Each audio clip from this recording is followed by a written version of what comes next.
ये आकाशवाणी है। कार्यक्रम सुर्खियों में प्रस्तुत है कोरोना वायरस संक्रमण पर स्वास्थ्य विशेषज्ञ डॉक्टर राजेंद्र के धमीजा से आकाशवाणी संवाददाता नवीन सक्सेना की बातचीत।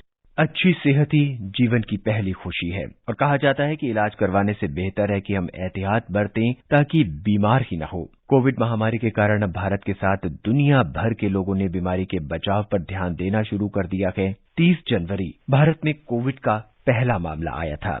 लगभग 1 साल पूरा होने को है। जब कोविड की शुरुआत हुई थी तब कुछ भी नहीं पता था क्या होगा, कैसे होगा, किस तरफ मुड़ेगी ये दुनिया। डॉक्टर, उस समय एक डर जरूर था कि अब हमारे साथ क्या होगा जब कोविड नया नया आया था। हालांकि दूसरी बात यह है कि वायरस जब भारत में आया तो वो यूरोप और अमेरिका जैसी तबाही लेकर नहीं आया और इस महामारी ने हमें बहुत कुछ सिखा दिया। और अब जब देश में स्थिति बहुत बेहतर होती नजर आ रही है, 95.8% जो है वो स्वस्थ होने की दर है और जो ग्राफ है डॉक्टर वो नीचे आता जा रहा है। तो अब हमें क्या ये समझ लेना चाहिए कि कोरोना का ग्राफ जो नीचे आ रहा है वो ये दिखा रहा है कि कोरोना अब खत्म होने पर है और हमने जो एहतियाती उपाय किए थे वही काफी हैं या अब कुछ और नया है? डॉक्टर धमीजा, जहां तक बात है आज की स्थिति के बारे में, तो सही है कि हम बेहतर स्थिति में हैं, लेकिन इसका मतलब ये नहीं है कि पैंडेमिक जो है वो खत्म होने वाला है या अंतिम चरण में है। वैक्सीन जरूर आ रही है, लेकिन वैक्सीन के साथ साथ हमें ये एहतियाती कदम जो है, जो कोविड अप्रोप्रिएट बिहेवियर है, वो काफी टाइम तक जारी रखना पड़ेगा।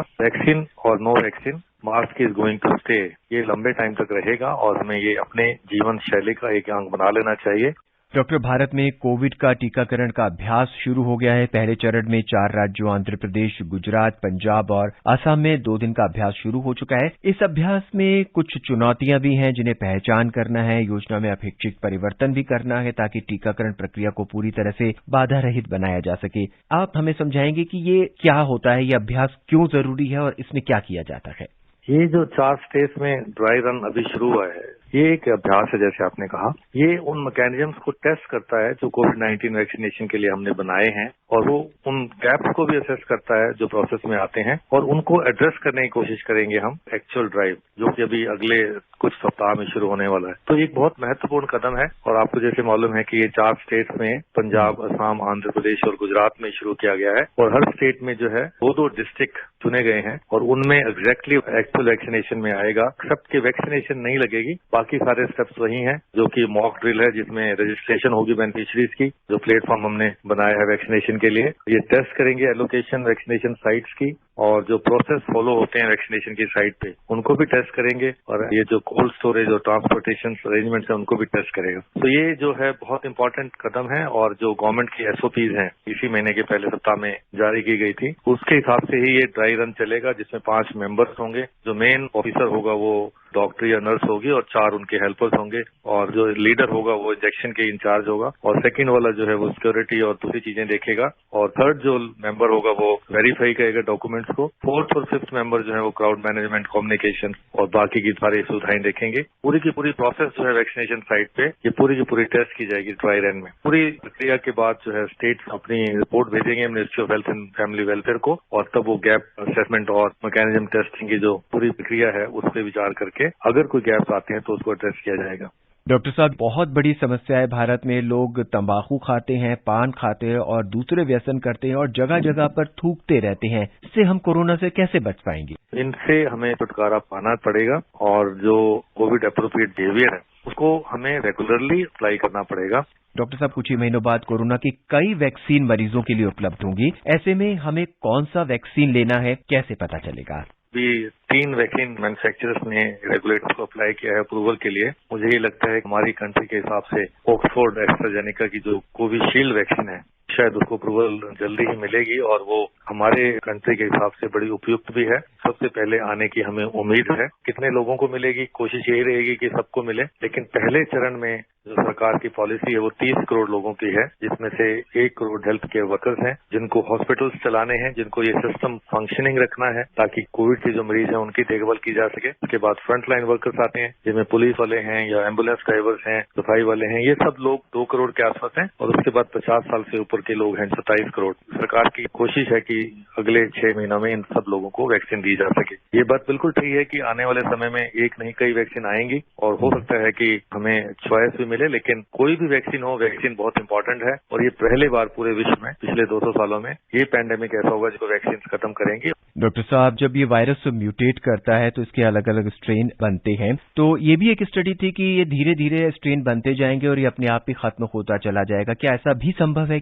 वायरस की एक नेचुरल टेंडेंसी रहती है कि वायरस भी सर्वाइवल के लिए अपना रूप जो है या भेष जो बदलता है, थोड़ा थोड़ा चेंज आते हैं और इस वायरस में भी शुरू से वायरस में म्यूटेशन छोटी छोटी आती रही हैं। अब की बार जो यूके में म्यूटेशन आई है जिसकी हम आजकल चर्चा कर रहे हैं, उसमें थोड़ी ज्यादा म्यूटेशन आई हैं और ये देखा गया है कि ये म्यूटेशन के बाद जो इसका संक्रमण है, जो इन्फेक्टिविटी है, वो 50% ज्यादा है। हालांकि सेवेरिटी ज्यादा नहीं है, इतनी बीमारी का जो रूप धारण कर रहा है वायरस की वजह से वो इतना गंभीर नहीं है, लेकिन इन्फेक्टिविटी ज्यादा है, संक्रमण के चांसेस ज्यादा है। तो ये म्यूटेशन हो रही हैं और कुछ म्यूटेशन ज्यादा है अभी जब पता लगी है और उसी का जो एक नतीजा है कि भारत सरकार ने 5% पॉजिटिव केसेस के लिए जीनोमिक सीक्वेंस का जो अभी प्लान किया है, पॉलिसी बनाई है, वो ये देखेगा कि कितने वायरस में म्यूटेशन आ रही हैं, किस टाइप की म्यूटेशन आ रही हैं और हमारे यहाँ पे जो म्यूटेशन आ रही है वो सिर्फ वही म्यूटेशन है जो बाहर के देशों में है, यूके में है या साउथ अफ्रीका में है। तो म्यूटेशन एक नेचुरल प्रोसेस है और ये वायरस की सर्वाइवल के लिए है, लेकिन ये कहना कि कितनी म्यूटेशन आई हैं या कितनी म्यूटेशन आगे आएंगी ये अभी प्रिडिक्ट करना मुश्किल है। लेकिन वायरस में म्यूटेशन होती हैं,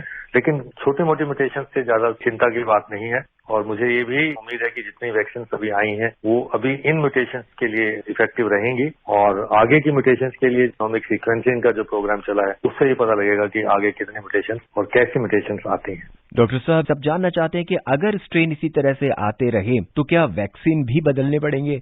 अभी तक तो स्थिति यही है कि जो वैक्सीन बनी है, जो दूसरे देशों में रोल आउट भी हो चुका है, वो इस म्यूटेशन के लिए तो शायद इफेक्टिव रहेंगी। लेकिन नवीन जी, मैं आपको ये बताना चाहता हूँ वैक्सीन के बारे में थोड़ा ज्यादा, किस तरीके से वैक्सीन बनती हैं। ये जो वैक्सीन आई हैं, जो अप्रूव हुई हैं, ये बिल्कुल एक नई टेक्नोलॉजी है। हालांकि टेक्नोलॉजी पे पिछले 10 साल से काम चल रहा था, लेकिन किसी वैक्सीन के लिए ये पहली बार टेक्नोलॉजीज आई हैं। पर्टिकुलरली जो मैसेंजर आरएनए वाली है या डीएनए वाली वैक्सीन है, जो जेनेटिक वैक्सीन के ग्रुप में आती हैं। तो वैक्सीन मुख्यतः 3-4 तरीके से बनती हैं। या तो जेनेटिक वैक्सीन है जो आरएनए और डीएनए वाली वैक्सीन है। मैं आपको बताना चाहता हूँ कि ये जो मॉडर्ना वैक्सीन है और जो फाइजर वाली वैक्सीन है वो मैसेंजर आरएनए है और जो जाइडस की वैक्सीन इंडिया में बन रही है वो डीएनए वैक्सीन है। जो ऑक्सफोर्ड वैक्सीन है, जिसको एस्ट्राजेनेका और ऑक्सफोर्ड यूनिवर्सिटी मिलकर तैयार किया और जो सीरम इंस्टीट्यूट ऑफ इंडिया बना रही है, वो एक वेक्टर वाली वैक्सीन है। जो वायरल वेक्टर जिसको हम मेथड कहते हैं, वो एक अलग से एक वायरस लेते हैं जिसको एडिनो वायरस या वायरस बोलते हैं। उस वायरस के अंदर आरएनए थोड़ा सा चेंज किया जाता है और वो आरएनए जाके हमारे इंजेक्ट करते हैं वायरस के साथ ही।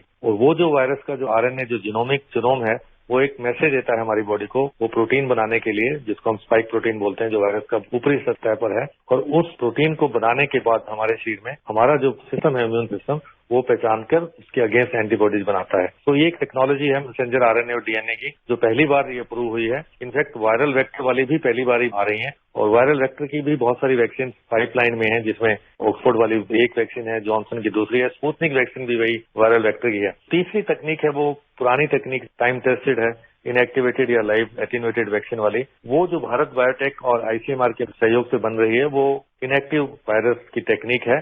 वो भी बहुत टेस्टेड, टाइम टेस्टेड है और उसके भी बहुत अच्छे रिजल्ट हैं। तो ये सब वैक्सीन अलग अलग तरीके से बनती हैं, लेकिन जो जेनेटिक वैक्सीन है उनको बनाना आसान है क्योंकि उसमें वायरस को हैंडलिंग नहीं करना पड़ता आपको। तो अगर किसी वायरस में म्यूटेशन आती भी है तो भी इतना मुश्किल नहीं रहेगा वायरस के अगेंस्ट वैक्सीन को बनाने के लिए या उस म्यूटेंट के पर्टिकुलरली अगेंस्ट वैक्सीन को बनाने के लिए। तो आज की स्थिति ये है कि टेक्निक इतनी डेवलप हो चुकी है और इतनी नई है और रोबस्ट है कि अगर वायरस की बहुत मेजर म्यूटेशन होती भी हैं तो मुझे ये विश्वास है कि बहुत समय नहीं लगेगा, कुछ महीनों में ही दूसरी वैक्सीन भी तैयार होकर बन सकती है। तो हमें स्ट्रेन से डरना नहीं है क्योंकि वैक्सीन में बदलाव करके हम उनसे भी लड़ सकते हैं। डॉक्टर साहब, आपने बहुत ही अच्छे तरीके से वैक्सीन के बारे में समझाया। मैं उम्मीद है कि हमारे जो सुनने वाले हैं उन्हें काफी कुछ जानकारी से मिली होगी।